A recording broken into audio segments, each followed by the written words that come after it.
Okay, this is going to be my shot at doing a review on the Redcat Terremoto V10. This is the 110 scale. I'm going to talk about some of the problems and things you may run into. Uh, First off, I bought this used and the ESC was bad in it, apparently, because I'd run it for a few minutes and then it would start losing power and it wouldn't go fast. Their servo went out in it and then the receiver, so basically all the electronics went out besides the motor. Uh, I put a little steering brace in here. That's from a different RC car. It's got a lot of flex in the plastic steering knuckles here. It's barely moving the other tire over there, so you can say that's a good thing or a bad thing. That's up to opinions on there. It has a lot of aluminum parts, aluminum shocks, shock towers, and the entire chassis is aluminum. As far as I know, I think it has metal differentials. It has metal drive shafts. I've had to replace one drive shaft because the pin broke in it, and one of the pins for the wheel hubs broke. Been running mainly 3S on it. It's a little too slow on 2S. I redid the shocks. I put thicker oil in it. It was too thick, and I put some bigger holes in the shock body or the piston, so it's a little bit faster. I did some jumping, but it doesn't land as good as some would. But like I said, I bought this used, so the body was already kind of beat up on it. I put this little fake headlight thing on it, the roof headlights. The body is cracking, so if you get a new one, I suggest getting some clips to put on the body so it doesn't crack. If you get a new one, put Gorilla Tape in it because that keeps them from cracking and destroying themselves. But I think this is, I'm gonna start doing this on vehicles. I'm gonna start bashing on like with concrete and stuff so it doesn't scratch up, because this helps from scratching. The front bumper did break from hitting a ramp, but that was my bad. A screw pulled out in the knuckle over here. That's not a big deal. I lost a screw, so I had to replace it. I will be putting different washers on the body to keep the body from breaking anymore.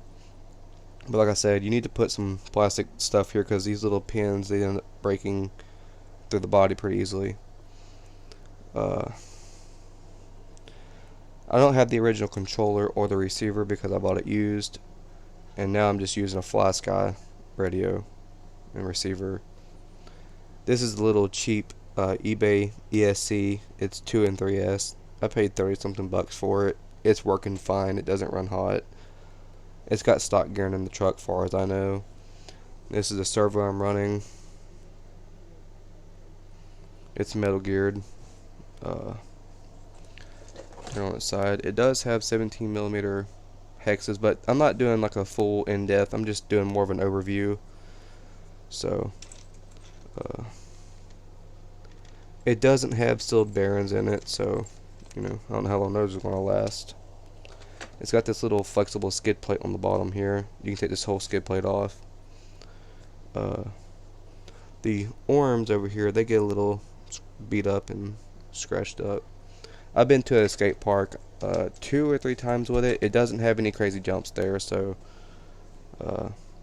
our skate parks kind of suck around here. So the battery tray is, I wouldn't say completely useless, but a 3S 5200 battery just about doesn't fit. It's just too tight, and you can see, I don't know if you can see it, but there's a little bit of a bow from it holding the battery down. So that's one problem with it. But the Redcats, they always have a problem with the servos. I think maybe the person before me may have messed up this ESC. That's why it was doing funny, because when I bought it, the servo was burnt. I mean, like the circuitry in it was actually completely burnt. So something maybe fried or something, and it messed up the ESC and eventually the receiver, but I'm not for sure on that. But this is kind of a long video already, so I'm going to go ahead and wrap it up. But it's not a bad truck. I think it's a little overpriced, personally, because it's basically $350 shipped to wherever you get it from. And I think if you're going to pay $300 for a RC car, I would just get an Arma Granite or a Big Rock personally, because this is a big truck. Let me get my Rustler right quick, because you are getting a lot of, I guess you can say, bang for the buck, because you can see it's quite a bit bigger. It's almost an inch longer, and obviously it's a lot taller, which this is a completely different truck, but that's not the point. That's about it. It's a big truck. It's really big. It's like a 1.9½ scale to me, honestly, because 110 is normally about this big, and I got a Rustler over there, or a Granite, and it's about the size of this. So it's a little bit bigger than a normal 110. But the thumbnail probably is going to suck because I'm using the phone, and there's no editing, obviously. So we'll see how this goes. Have a good night.